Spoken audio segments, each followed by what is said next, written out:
Are you nervous? No. Okay, good. Okay, I'll take that. Okay, we have success. Come on back. We just needed to do a reboot. All right, so I'm going to explain what we're doing. It is now reading, you see where it says BPM at the top, that's the beats per minute. So you can see it's between 70 and 80 beats per minute. And then down here, this is his coherence over time. And we've got it color coded. Red is low coherence, blue is medium, and green is high coherence. So now what I'm going to do, we now know that this is, when it goes up, is it sympathetic or parasympathetic when it goes up? Sympathetic, you got it. Parasympathetic when it comes down. Now we know it's reading his autonomic nervous system. And so what I'm going to have you do is I'm going to invite you to close your eyes, because we take stimulus from the outside environment and can kind of throw us off a little bit. And Brent, I'm going to invite you to think about something in your life that's stressful. You can take that thing that was on, one of those things that was on your deficit list, and begin to think about the thing that is stressful. Allow the thoughts just to run inside of you.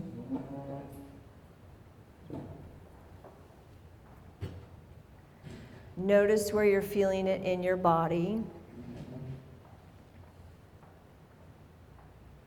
And can you share with us exactly what you're feeling as far as the stress response goes? Where do you feel it in your body? Mostly stomach. Okay. Heart a little bit. Can you feel your heart racing a little bit? So he feels it in his stomach, he's feeling it in his heart a little bit. That's his stress response. Okay? So as you're thinking about this stress response, just allow the thoughts to continue. Don't try to hinder those thoughts or change them. Just being aware of those thoughts, the stress response. And now I'm going to invite you, and everybody can do this at the same time. Now I'm going to invite you to shift your attention to the area around your heart. You can put your hand on your heart if you would like. And we're going to do what we call heart-focused breathing. Inhaling deeply and slowly, imagining that your breath is flowing in and out of your heart or chest area. So if you're inhaling to the count of 5, you'll exhale to the count of 5. This is called heart-focused breathing. Keeping your attention on your heart.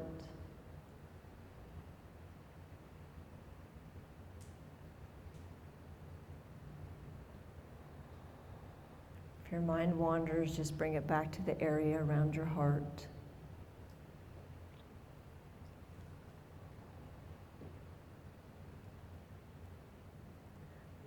And now I'm going to invite you to access a renewing emotion, such as love, peace, or joy.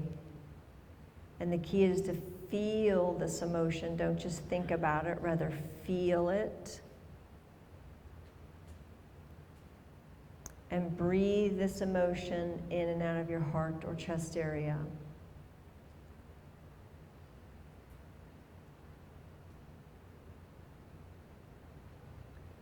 I invite all of you to do this at the same time, feeling the emotion.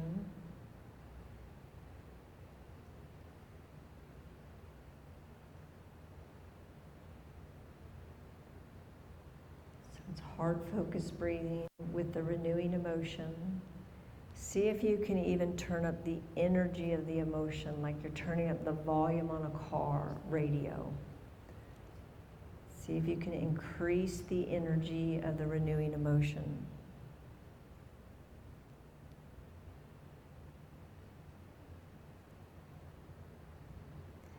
And Brent, I'm going to have you notice, do you feel any different than how you felt when you were in the stress reaction? What are you noticing? What's the difference? Just a lot calmer. A lot calmer? Okay. Is your heart stopping racing? Yeah, it started to go down, definitely. Okay. All right, so I'm going to break this down for you guys. First of all, he's already pretty coherent. This is when he sat down and we started it. And then right in here, he's already pretty coherent, even in the stress reaction. So he already has a pretty big level of resilience. Now this is when he started his heart-focused breathing. And what I want you to notice is notice how his heart rate started to drop a little bit, right? It started, the beats per minute started now to drop below 70. This is when he started bringing in the emotional state right here. And as you're looking at the emotional state, he's got a really nice level of coherence in here. One thing I want you to notice is at minute 4, this is at the peak of his emotional state. What I want you to notice is that at minute 4 right here, his coherence jumped way up to a score of 6. This is a really big score for just the first time of doing this as 6. And you can see it's when he brought in the emotional state. That's the power of emotions as we talk about energy.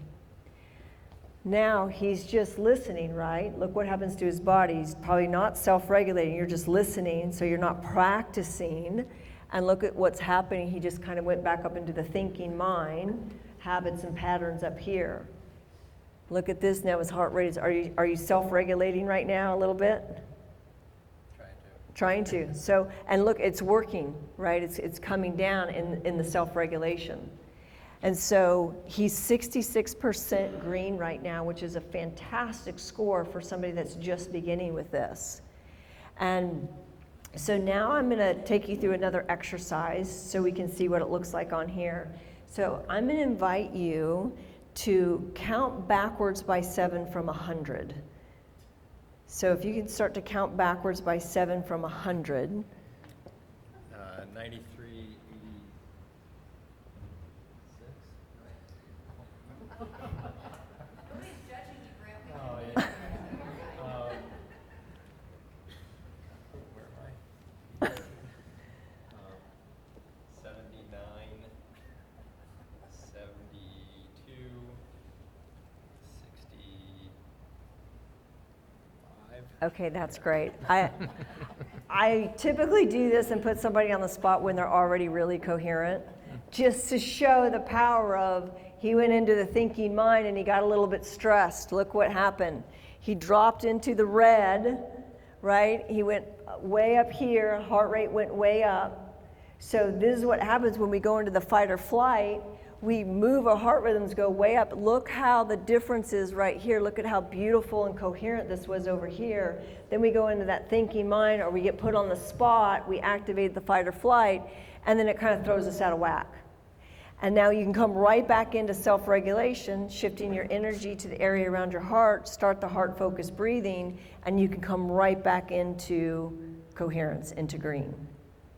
So are you noticing a difference as I took you through that exercise, what was happening in your body as I took you through the exercise and had you count backwards from 100? What did you notice in your body? Did you notice like your heart racing a little bit more? Right away, yeah. Right away, right? This is the power of self-regulation. Now he's got the awareness. I just went into fight or flight, coming back in, self-regulating. So let's break it down. The self-regulation is attention on your heart, heart-focused breathing, you're regulating the heart rhythms, and then the last piece is emotion. Because the emotion, you want to come up above the line. Does that make sense? Okay, let's give him a hand. Great job. Thank you. Any questions about that, you guys? Yes. How long does that last? You know, if we do this practice, are we good for another 20 minutes and then we need to do it again? Or? Great question. There is a carryover effect. So if you're in a stress reaction and you self-regulate for 5 minutes, it could carry over for 15 minutes. It could carry over for 3 hours. The key is that the more you practice it, the more you're building the energy or the resilience capacity. So as you self-regulate, you can have the carryover effect for 24 hours. We have people practice this. We usually say practice first thing in the morning. Do a minimum of 10 minutes to set the tone for the day. Because you're retraining the body and the brain to come back into homeostasis and balance. When you retrain it, and then you get knocked out during the day, you just know very quickly to come back. And as you self-regulate throughout the day, it will last longer and longer and longer, the carryover effect. Do you Yeah. see a difference between male, female, and young and old? I do between young and old. The older that we get, the more the nervous system has broken down, just through life experience, especially if we haven't self-regulated. Younger people tend to be way more coherent than older people. Now I have seen, because I work so much with the military, I have seen young men and women who have served multiple deployments, and I can look at their nervous systems, and their nervous system, they may be in their 20s, but their nervous system looks like a 50 or 60-year-old, because they carry so much stress and they haven't learned to bring it back into balance again. Any other questions? Okay, so we do have one person in this room that has learned how to go through this whole thing and self-regulates quite a bit. Gordon, would you like to share anything about your self-regulation practice? Yes, I'm Gordon Whitten. I'm from Omaha, repeat entrepreneur. I've met a few of you, don't know a bunch of you, but met Julie probably, 8 months ago, something like that. She was introduced to our forum group, and we had a presentation over Zoom, and listened to this for about 30 minutes, and I said, I'm in, what do I need to do? So I started with Julie in kind of a coaching session over a period of a few months, and got this device and started practicing, and my blood pressure was high, weight was high, stress through the roof in a bunch of ways. That chart she showed at the very beginning, the depleting emotion of time, like we can probably all relate to that in some respect for something that's highly stressful. It extends a long period of time. Eventually, you don't even want to fight anymore, right? It's like, ugh. Anyways, I started doing this, and took a while, hard to get myself into this regulation that she's talking about. But I think it was somewhere along the way a little bit of a breakthrough, and started to see that coherence that she's talking about. Found it to be helpful for me before bed was one time it was helpful. I also found it helpful during the workday when something would be particularly stressful, and I would try to close my door, close the window, and attempt to block out outside noise. But the second I would have an outside noise from the business, I'd hear somebody say something or do something or whatever, I would jump back up again.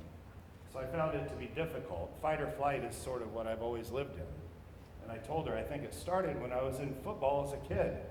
Football teaches you fight or flight every single play, right? And that was what I was trained to do. I went to college. I was an All-American football player. You're trained to fight or flight every play. So anyways, I've attempted to try to untrain that part of myself, and I would consider myself partway there. Not that I've mastered it by any means. But blood pressure's come down. Several other things have been better, and I value the ability to sort of, I guess you feel like a sense of empowerment maybe. Like when things are a little bit out of control, it feels like you can take the power back a little bit by 10 minutes of sort of quietness and following this. So that's been my experience. I will say it's hard to get a whole feel for this in a presentation like Julie's doing right now, but I've been extremely pleased and appreciative for all that she's done, and I can see why it's booming. Her business is booming around the country, and a lot of people are benefiting. So anyway, that's my story. Thank you for sharing, Gordon. Yeah. Thank you. That's why the key to this is you got to keep practicing it, because it's like going to the gym. If you want to build muscle and you go one time, it's just not going to happen. You got to keep practicing it because you got to get the body back into homeostasis and balance. That's the key. So if you just keep practicing the heart, so it's heart-focused breathing and the emotion. The emotion is really key. The more you practice this, the more you self-regulate the nervous system. Any other questions or comments? Okay. All right, so this is a really cool demonstration of how our emotions affect other people. So anybody ever heard of the Torus field? The torus field, you've heard of the torus field? So the torus field is a field of energy that can be measured outside of us, and scientists can measure it between 6 and 8 feet with 75% accuracy of what your emotional state is. This is what a torus field looks like if you were able to see it with the naked eye. So each one of us has a torus field that's interacting with other people's torus fields. This is what it looks like. It's our thoughts and our emotions affect the field that is around us. And so remember when I said if somebody were to walk through here and they had thoughts and emotions that were angry, you could kind of feel it, and you're like, I'm getting a bad vibe from that person. I don't want to be around them. Anybody ever felt that before? I get a bad vibe from somebody. This is why, because the heart, every time the heart beats, there's an electrical signal that's being sent out into the field. And it beats according to your emotional state. And then it creates your torus field. So if you look at, right now, just ask yourself, what emotions am I feeling? Just ask yourself, what emotion am I feeling? What am I putting into the field? So let's say you're feeling this right here. You're feeling some of these renewing emotions, the above the line emotions. And you encounter somebody that's angry or frustrated, and you're now interacting with that person. Which field do you think is going to affect the other one more? Is the yellow going to affect the blue, or is the blue going to affect the yellow more? What's that? Blue affects yellow. How many think blue will affect yellow more? How many think yellow will affect blue more? Okay, so everybody's saying blue. The answer to this is whoever holds this state longer. So if you encounter this person, but you can stay in appreciation, joy, and love, you will affect this person's field more. If you encounter this person and you let their energy come in here and you start to get worried, frustrated, or angry, you're now being affected by this person. So the thing to think about is next time you encounter somebody that may have a different energy, which energy is going to affect the other one? It's whoever can hold the state the longest is who's going to affect the other person. So think about this. When you think about it, think about what is my personal soundtrack that I'm playing, because you are putting out energy into the field of the universe. So I'm going to share a story with you. This is Chris Waters. He owns Waters International Realty in Austin, Texas. And he said, we got this one member on our team. She's the director of sales, and she's kind of a hot-headed manager. And our team's not performing very well. Do you think you can help her? I said, yes, I can help her. So when we first met, her name is Susanna. When we first met, she said, you know what? I'm stressed out a lot of my day. I feel anxiety. I'm not sleeping through the night. And she's tired much of the day because she wasn't sleeping through the night. Her sales team was behind on closing contracts. She had troubled relationships with some of the executive team members. And now I want you to look at her nervous system. When we got a reading of her baseline, her nervous system was totally out of whack, edgy, jerky patterns. We started working with her and she started practicing this. And so everybody gets their own little biofeedback device. It's an app that you download and you put it on your ear. Just like we did up here. And she started to self-regulate. She went from being out of sync into sync. After 4 weeks, what she reported, she said, my workday was down to just 30% of stress. Anxiety was reduced to 10%. She could shift and reset in 5 minutes during a stressful conversation, so she wasn't living in that stressful state. She was able to hold her composure under pressure instead of being that hot-headed manager that would react. As a result, she's now sleeping through the night. And she can now make decisions so much faster. The key thing, too, is that her team started producing more because she wasn't reacting all the time. She repaired relationships with 2 of her executive members, and Zillow named them as the top broker in Austin, Texas to partner with. Now look at her nervous system. It's in sync. Now here's the thing, she didn't go anywhere. She didn't go work for another office. The people were still the same. She's showing up at the same place. Nothing changed in her outside environment, but what changed was her from the inside. She was living below the line and her nervous system was out of sync. She started to self-regulate. She's living above the line, and look what's happening in her life. Check this out. This is after 8 weeks. 8 weeks. She said, I haven't felt this good since college. It's like the data doesn't lie. Look at what her nervous system looks like. She is in flow. This is a totally coherent nervous system right here. So look at this right next to each other. This is in 8 weeks. So remember at the beginning I said between 6 and 9 weeks, these are the results that you can expect. And for those of you that said, I want to reduce anxiety, depression, and fatigue, you do it through the self-regulation that we just taught you. It's the self-regulation that's going to give you that key to homeostasis and balance. Get your nervous system in sync and everything else is in sync from there. That's the key. This is self-regulation in action.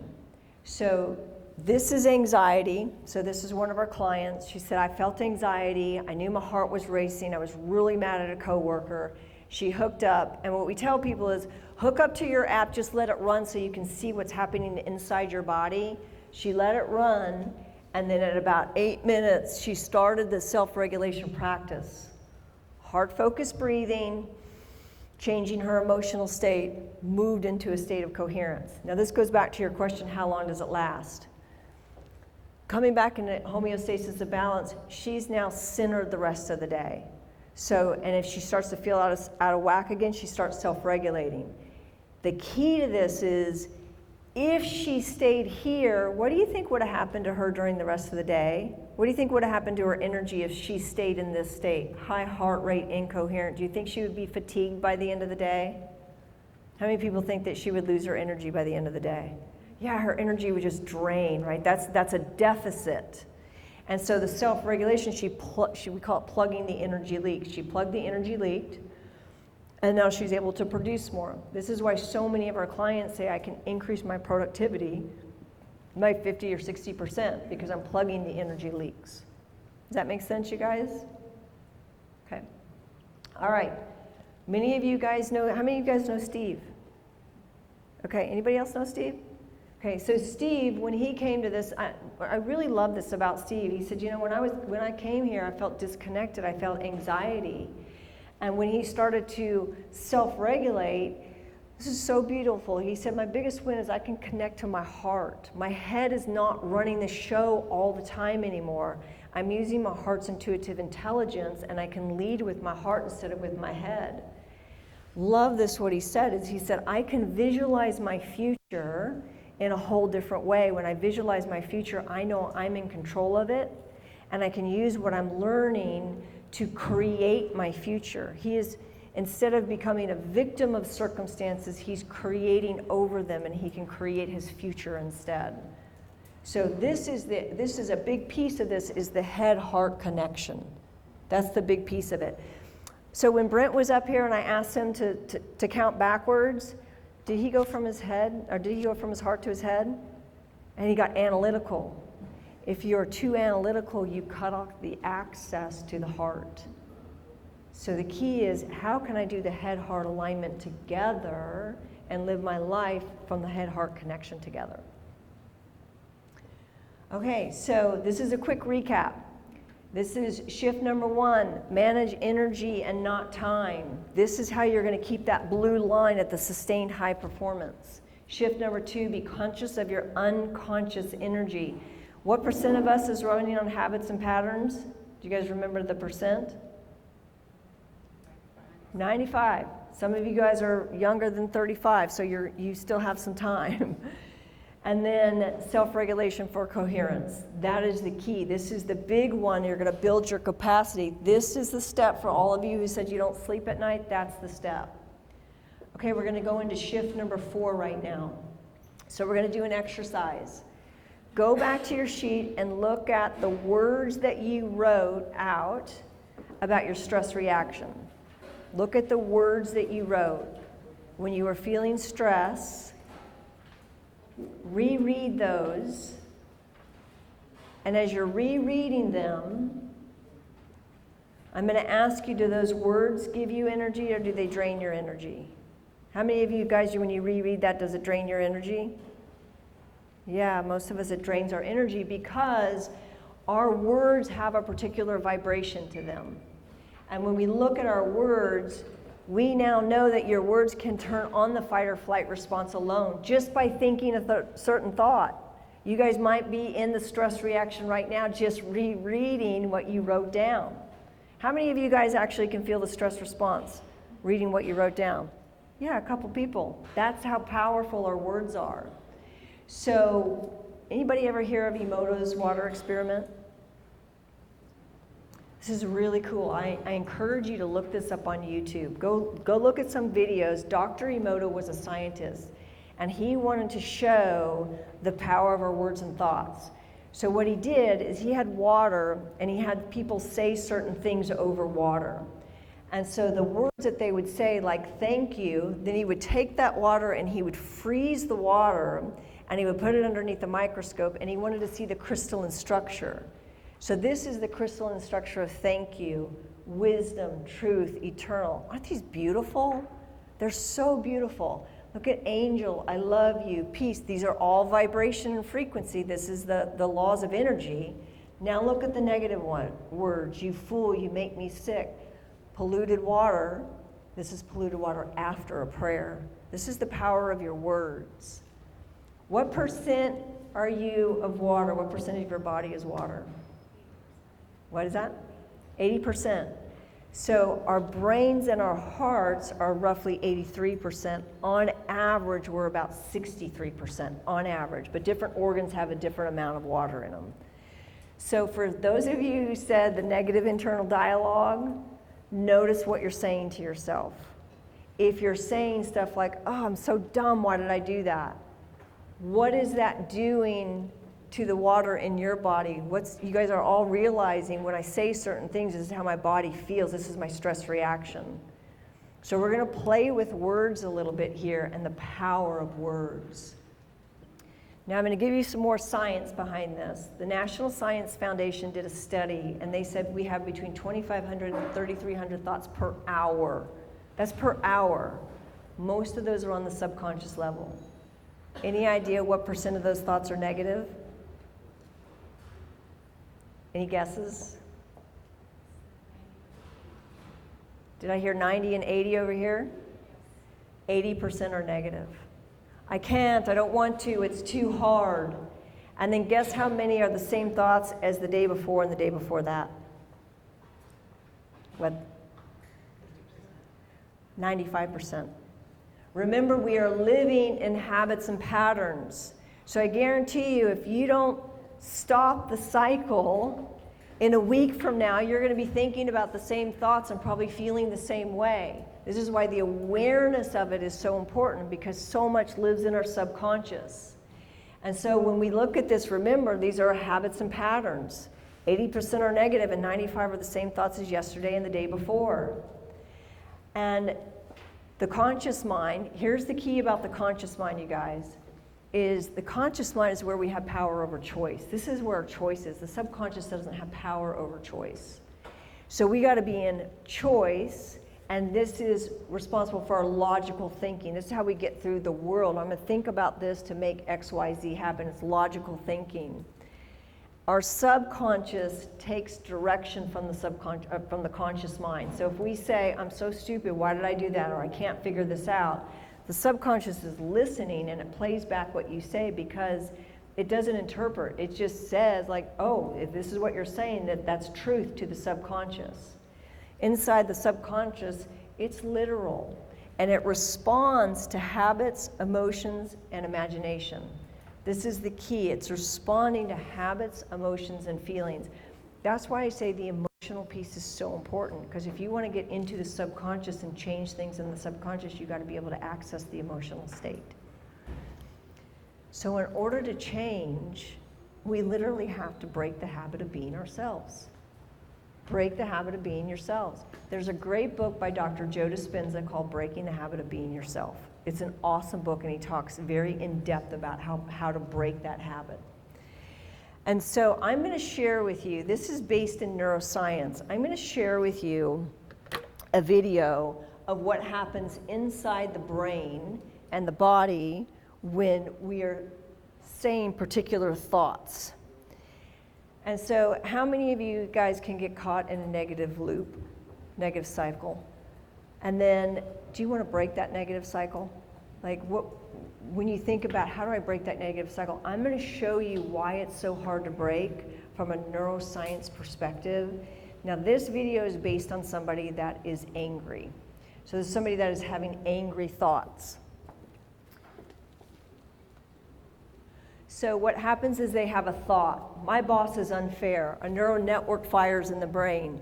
I am underpaid. Another neural network fires in the brain. I am not appreciated. Another neural network fires in the brain. I am overworked. These networks start to fire in patterns and sequences. Nobody listens to me. You get enough of these patterns and sequences going of negative thoughts, and you get a dominant thought in the neocortex that says, I am angry. That's the neocortex. Then what happens is it moves into what we call the limbic brain. The limbic brain is responsible for producing chemicals in the body.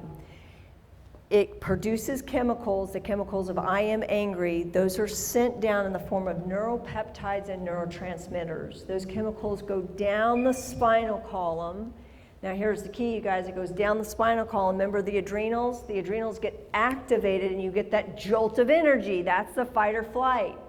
You get that jolt of energy. Now the body is feeling that. You guys all know the stress reaction. Your body's starting to feel that. A signal goes back up the spinal column to the brain, and the brain is going to auto-suggest thoughts that are equal to how you feel. I'll write a nasty email. What an idiot driver. Now you're auto-suggesting thoughts. People are so stupid. And you got these networks firing again. I'm right and they're wrong. And then the loop just continues. He took credit for my idea. Now these networks are firing. You get that dominant thought again. And now I'm really, really angry. And so it starts to perpetuate itself. It goes back into the limbic brain. The limbic brain then creates more chemicals in the form of neuropeptides and neurotransmitters. Those chemicals go right back down through the spinal column, hits the adrenals.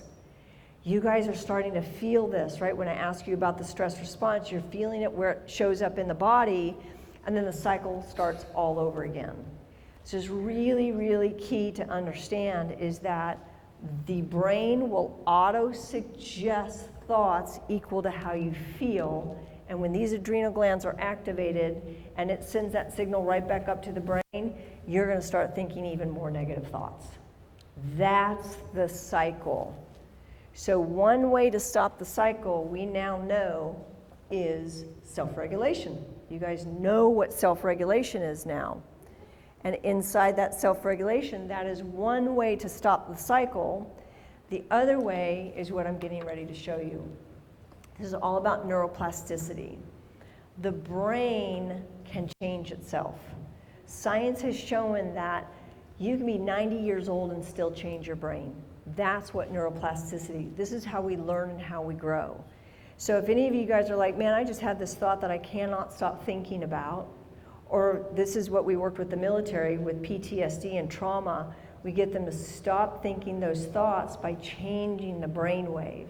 That's what neuroplasticity is. And so we're going to dive a little bit into words right now. And this is really cool because we call it red light, green light language.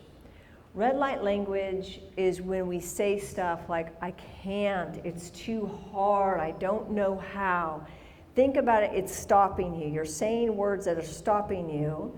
And when we say these words, our subconscious, remember, it takes what we say and the subconscious believes whatever we tell it.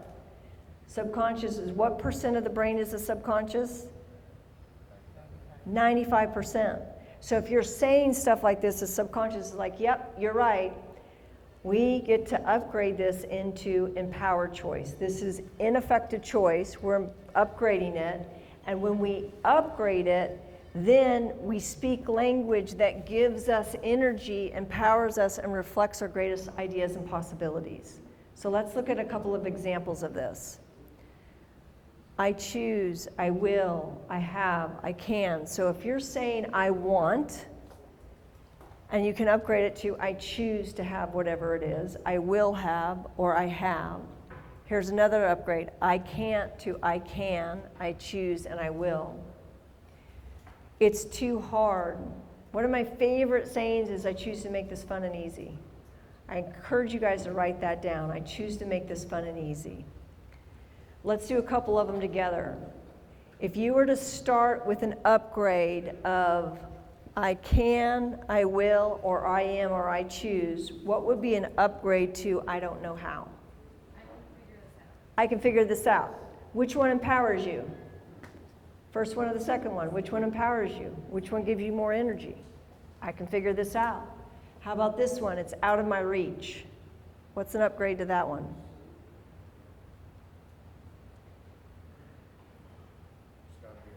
There's got to be a way. I can find a way. I don't understand. It's an upgrade to I don't understand. Could start with I can, I choose, I will. I can learn. I want you guys just to feel that for a second. Just say to yourself, I don't understand. Notice how it feels in your body. And now say, I can learn. Do you guys feel the difference in that? Remember, that's going straight into the subconscious, and it's all energy. How about I need? What's an upgrade to I need?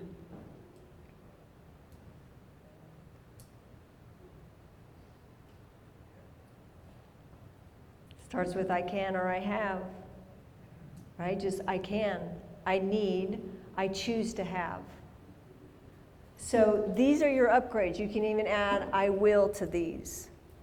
See the difference in those? Because when we say red light language, let's look at a different category. When we say red light language and we say things that we do not choose, I don't want to be frustrated anymore. I'm tired of struggling. I don't want to be poor anymore. I don't want to have anxiety. I want to stop complaining. What is it that you choose instead? These are all red light language. It's stopping you, but you're leaving on the screen. It's like our consciousness is a computer. You leave on the screen what you choose to have happen. I'm never going to talk bad about my coworkers again. What is it that you would like to have instead? Because remember, the subconscious mind is like, I don't want to be poor. What's the subconscious mind hearing? Poor. What's the subconscious mind saying when I'm going to stop overeating? The subconscious mind is, I'm going to stop overeating. You're hearing overeating, right? So we're upgrading this into true choice. This means focusing instead on what you do not choose, you focus on what you do choose instead.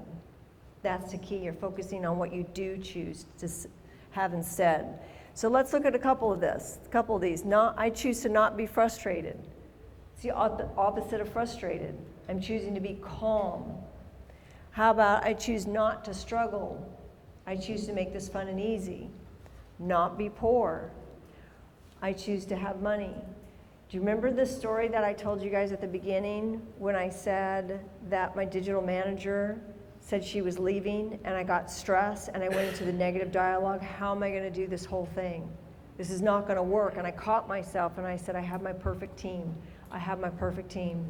Then I got into coherence because I knew whatever energy I was putting out, the laws of energy say it's going to attract right back to me. In 2 days, I found my team. Right? 2 days. This is how quickly it works when you start practicing it. So let's look at a couple more. What would be an upgrade to I choose to stop complaining? I choose to be grateful. Right? You're flipping it to say what it is you desire to have. How about I choose to stop overeating?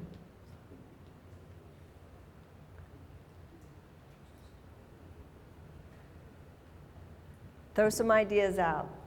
If you're not overeating, I know it's like a whole flip, right? I see the looks on your faces are like, I'm not sure. This is a whole flip in consciousness, you guys, because 80% of our thoughts are negative. We're wired for this. So if you're choosing to stop overeating, how many of here have ever wanted to lose weight before? Right? You want to lose weight. So what happens when we lose weight? When we lose something, what happens? We find it. So instead of, I want to lose weight, I choose to be healthy. I choose to be my ideal weight of. So what's another one for stop overeating? Throw out some ideas. I know this is a total flip in consciousness. If you're not overeating, what are you doing instead? I choose to be satisfied. I choose to be satisfied. Now you're tuned in to being satisfied. You're looking for satisfaction, right? Or I choose to eat healthy foods. So it's just a flip and saying exactly what you choose to have. Okay, let's look at now. I'm going to have you go back to what you wrote. And when you go back to what you wrote on the negative, stressful thing that you wrote down, I'm going to invite you to take a moment and upgrade those thoughts.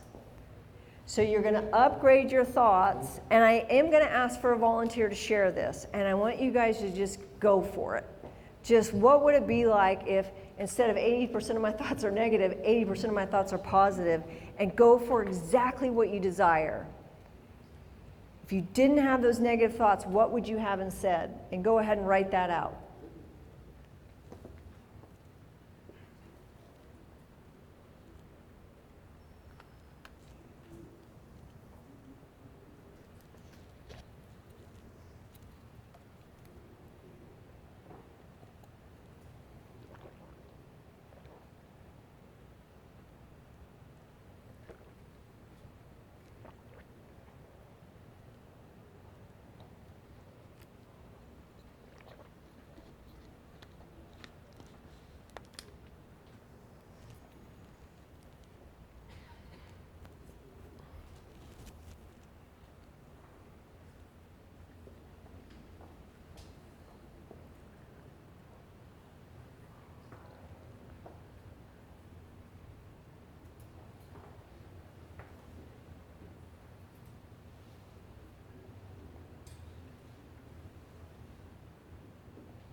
We'll take about 15 seconds to wrap up.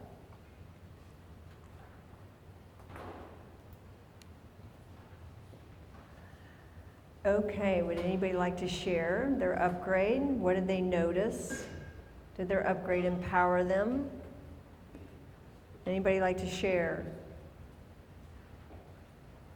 Anybody get inspired from their upgrade? How many of you guys got inspired by changing your words?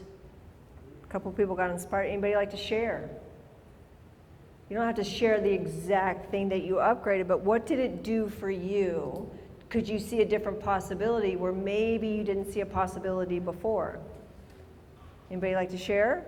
Yeah. I had three differences. I can improve my business, I will improve myself, and I will have a quality team. Fantastic. Now, are your actions and behaviors going to be different than what they would have been had you not upgraded?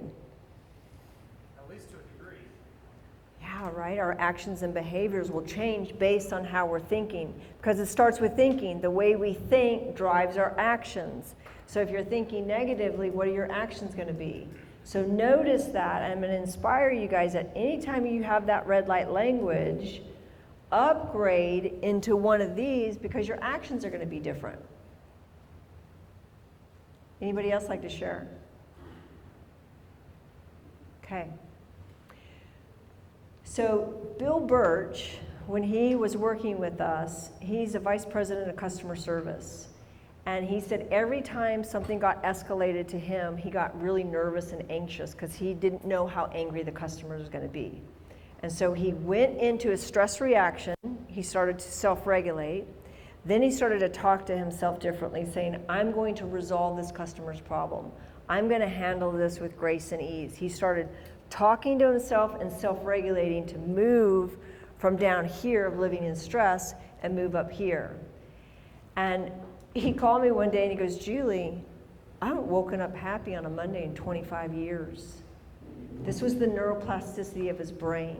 This is how quickly it can work. So if you catch yourself feeling stressed, anxious, overwhelmed, start to practice the self-regulation and the upgrade to the green light language. And the key is you literally will start waking up happy in a whole new way. You'll start to wake up. We've had so many people that say, I used to wake up in anxiety. I used to wake up feeling overwhelmed.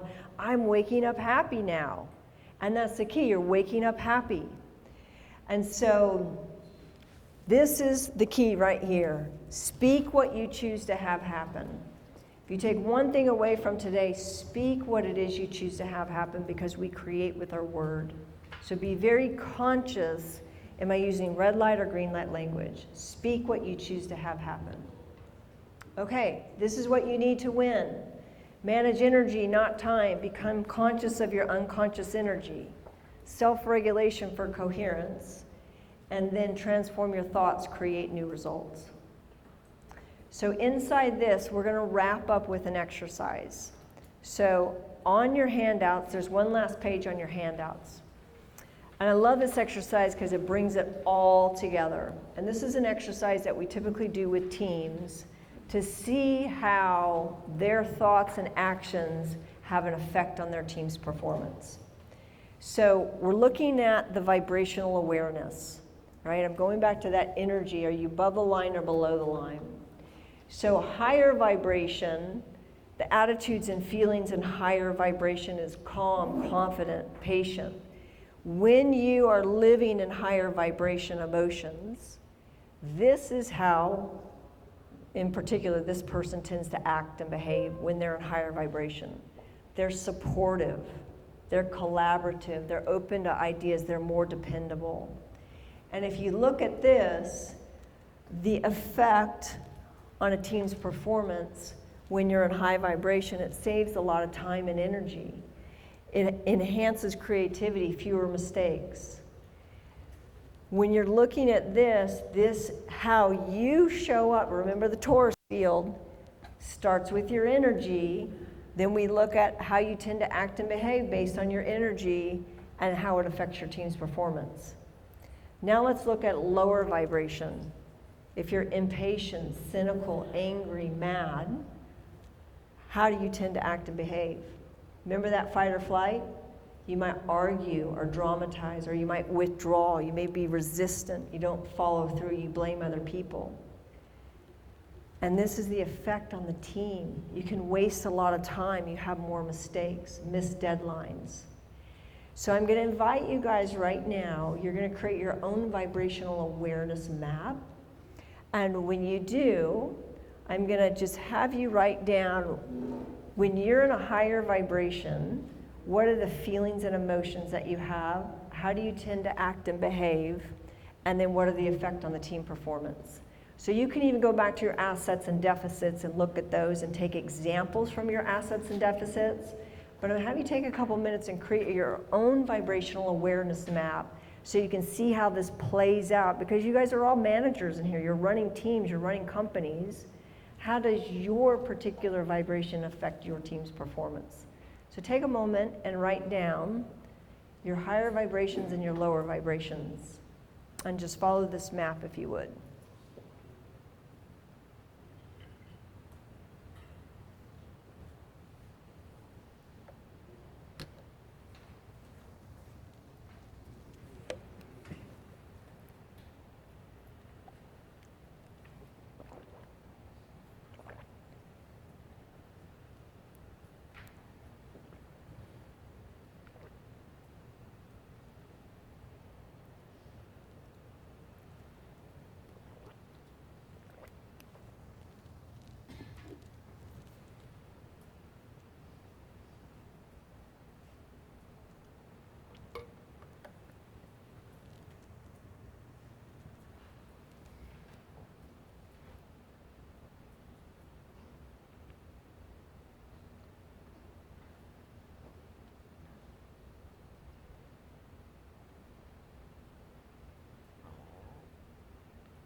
as you're finishing this up, I'm going to invite you to look in this column here where the percentage marks are and write down the percent of the time that you typically spend in a higher vibration and the percent of time that you spend in the lower vibration.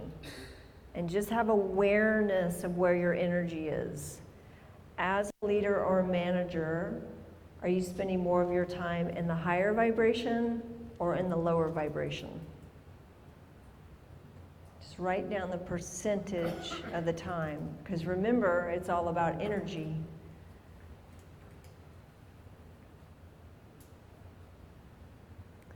And we'll take about 15 seconds to wrap up.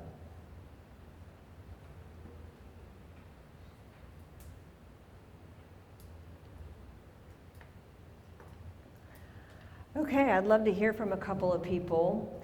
Any awareness or did you look at this and go, oh man, I had no idea that when I come into the office and I'm in a bad mood, how it actually affects my team? Did anybody have that realization that, man, my bad mood can really have an effect on my team? I'd love to hear from a couple of people. What did you notice when you did this? Any feedback or insights that you had? Yes. Think about it, my kids. Yeah. On the negative side, on the lower one, where if I'm feeling frustrated and I have a short fuse with my kids, I snap. Okay. So did you guys hear him with his kids? If he has a short fuse and he snaps at them. So let's go over what are the two things that you can do to move past instead of reacting to respond. What are the two things that you learned today that you could do instead of reacting and snapping at them? What could you do to break that cycle? Heart-centered breathing. Heart-centered breathing, that's one. Anybody know the next one? Any ideas? Words. What's that? Green light language. I'm calm. I can get calm. I can get calm. I am calm. I am calm. I am calm. You're using your thoughts and then the heart-focused breathing to regulate the nervous system to bring it back into balance. Thank you for sharing. Anybody else have any insights that they'd like to share? Okay. So when you guys are practicing this, heart-focused breathing, emotion, a renewing emotion, and green light language, these are the results that you can start to expect. So this was the percent of individuals who responded often and always to mental and emotional well-being. This right here is before they actually started practicing the self-regulation techniques. This is how they were feeling afterwards. So you can see how much their mental and emotional well-being started to, annoyed, they were 23%, now 10%. Angry, 10%, now 4%. If you look at this is where the anxiety comes from. Self-regulation decreases it to 13%. So you can see what's happening as you practice this. Now here's what's really interesting. This is corporations that we worked with, and what I really love about this is after 6 weeks. So let's just take anxious. They started at 35%. After 6 weeks, 14%. After 6 months, 14%. So when you start to use what you guys learned today, what you can do is you can actually hold this over time. So somebody asks, what's the long-term effects of this? You can see that by practicing this can hold for 6 months, even longer. So today, what I really want to impress upon you guys is the importance of energy self-regulation. This is all about energy self-regulation, and you know that your thoughts are energy, right? Your thoughts create what's happening inside the nervous system, so self-regulation and green light language.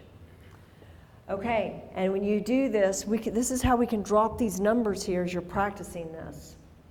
And now you guys know, remember at the beginning I said you can biohack your physiology. How many of you guys now know how to biohack your physiology? It's the heart-focused breathing. Remain focused and calm in the middle of chaos. Brent, you gave a great example. It's like with my kids, I can start to use green light language and I can start to self-regulate in the middle of chaos. Prevent burnout when you're feeling overloaded. Self-regulation, green light language. And stop the loop of endless negative mind chatter. You guys saw the demo on that. So being able to stop the loop, what is it? Green light language and self-regulation. And you guys now know the physiology of optimal performance. You know the physiology of the flow state. So you know how to access that now. So if you guys are interested in any of the information from today, you can take a picture of that QR code and then it'll take you to a little page and just fill out your email, and then you'll automatically get copies of the PowerPoint presentation. You can get Steve's testimonial videos and others if you want to see those, and then you'll get copies of the handouts. So when you go to that page, just say which one you want and hit the submit button, and you'll get those automatically. Okay. So I'm just going to open it up for any questions or comments that anybody has. Any questions or comments? Yes. When you were talking about developing your team, it sounds like it moved into like a manifestation. Because we've heard a lot about that from some of the other speakers, that you were manifesting your team. So when you changed your thinking, you were able to manifest and bring that into your life. Is that essentially kind of the next step to this? Is, you know, you've regulated and now because like attracts like? Yes. So I heard. So you basically manifested that into your life? I mean, is that... Manifestation is a great word for it. Energy attracts energy. So when we change our energy inside of here, the way we think and the way we feel, that's our energy. When we change it, things on the outside, we'll be attracted to different things on the outside, or things will be attracted to us on the outside in a whole different way, because our energy is changing. That's the key, is to change your energy from the inside out. Does that answer your question? Yes. On the graph, when you guys looked up, on the bottom there you had, it's like you're in the green, you're in the blue, or you're in the red. And it's a scale of like 0 through 7. Is that on purpose, or can that scale go higher? Is there a reason that they maxed out at 7? It goes higher than that. So they say on average we get between 3 and 7. You can get up to 11 or 12. Had he stayed hooked up to it and got into a higher state of coherence, that would have gone to 11 or 12. So it can go much higher than that. It's not a fixed scale. No, it all depends on your level of coherence. And there are 4 settings on there. So that setting that he was on was level 1. And then and basically what we say is, like level 1, you have that much wiggle room to get into the green. Level 2, level 3, level 4. So it refines your practice as you go up levels, and as you refine your practice, you get way more aware of what am I thinking, what am I feeling, what's my energy. And instead of those subconscious habits running the show, you're so conscious about like where am I and how am I showing up, and you're so conscious about where you're going that you're not letting the old patterns run the show. I like to say we're either defined by a vision of the future or the memories of the past. You can't be both. So it's quite interesting if you just start taking like an inventory of your thoughts. Most of your thoughts are based on things from the past, emotional responses from the past. If we're defined by a vision of the future and we're conscious about it, we can start to direct that to the future. Great question. Any other questions? Yes. How does that, green light language, how does that relate to like neuro-linguistic programming? Yeah, great question. I get that a lot, actually. So neuro-linguistic programming it's a little similar to this, and green light language is you're consciously choosing what you desire for your outcome. I'm not an NLP practitioner, but what I understand about it is very similar in that you're consciously creating something so that you can move towards a desired result. So any other questions? Yes? Where does a person get one of those biofeedback devices? I can get you one. Okay. So just ask me and I'll hook you up. Okay. All right, any other questions? Okay. Well, you guys, thank you very much. I appreciate being here. This is my contact information. If you have any questions about anything, I'm happy to answer any questions for you. And just thank you for participating and playing today. Thank you.